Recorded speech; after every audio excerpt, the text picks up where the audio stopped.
मी बनवली पाणीपुरी। त्याच्यासाठी 250 ग्रॅम खजूर मी 2 तास पाण्यात भिजत ठेवलेले। भिजलेले खजूर एका मिक्सरच्या भांड्यात काढले आणि एकदम बारीक असं वाटून घेतलं। नंतर एक भांडं घेतलं, त्याच्यावर गाळणी ठेवली आणि वाटलेले खजूर आहे ते गाळणीमध्ये काढलं।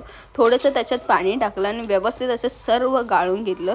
छान सर्व गाळून झाल्यानंतर खाली भांड्यात माझं मस्त खजूरचं पाणी रेडी झालं होतं।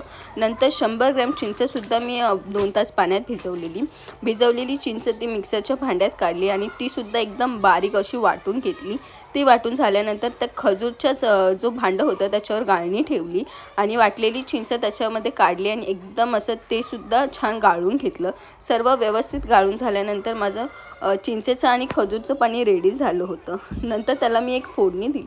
त्याच्यासाठी टोप गरम झाल्यावर त्याच्यात 1 चमच तेल टाकलं। तर 1 चमच तेल टाकल्यानंतर त्याच्यात 1 चमच बडीशोप टाकली आणि जे काय खजूरचं आणि चिंचेचं पाणी होतं ते त्याच्यात ॲड केलं आणि वरून 1 ग्लास पाणीसुद्धा मी एक्स्ट्रा ह्याच्यात ॲड केलं। छान सर्व व्यवस्थित असं मिक्स केलं। ते मिक्स झाल्यानंतर ह्याच्यामध्ये मी 1 ते 1.5 वाटी कट केलेला गूळ टाकला। गूळ टाकल्यानंतर तोही व्यवस्थित असं त्याच्यात मिक्स केलं। छान सर्व मिक्स झाल्यानंतर ह्या सगळ्या प्रोसेसमध्ये मी गॅस हा मीडियममध्येच ठेवला होता। ह्या चटणीला छान लालसर कलर यावा म्हणून ह्याच्यामध्ये मी काश्मीरी लाल मिरची कलरवाली ती 1 चमच टाकली आणि व्यवस्थित अशी मिक्स केली। ती मिक्स करून झाल्यानंतर 1 चमच चाट मसाला त्याच्यात टाकला, तोही छान मिक्स करून घेतला।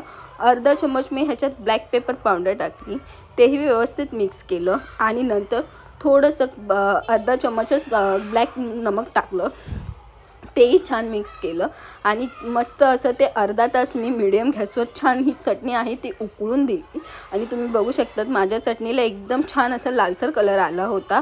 त्याच्यानंतर मी तिखट पाणी बनवण्यासाठी घेतलं।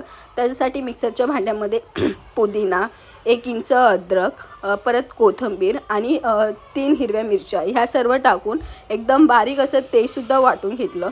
नंतर एका भांड्यामध्ये हे वाटलेलं चटणी आहे ती काढली। त्याच्यात मी 3 ग्लास पाणी टाकलं। पाणी टाकून झाल्यानंतर थंड पाणी टाकलं होतं। त्याच्यात 1 चमच चाट मसाला टाकला। चाट मसाला टाकून झाल्यानंतर 1 चमच मी काळं मीठ टाकलं। नंतर पुन्हा सर्व व्यवस्थित असं मिक्स केल्यानंतर 2 चमच मी पाणीपुरी मसाला टाकला, तेही सर्व व्यवस्थित असं मिक्स करून घेतलं। छान सर्व मिक्स करून झाल्यानंतर मस्त माझं तिखट पाणीसुद्धा रेडी झालेला आणि रगडा बनवला। सर्व बनवून झाल्यानंतर छान असं मिक्स केलं आणि मस्त अशी सर्व केली। खरं सांगते एकदम चटपटीत माझी पाणीपुरी झालेली। तुम्हीसुद्धा ट्राय करा।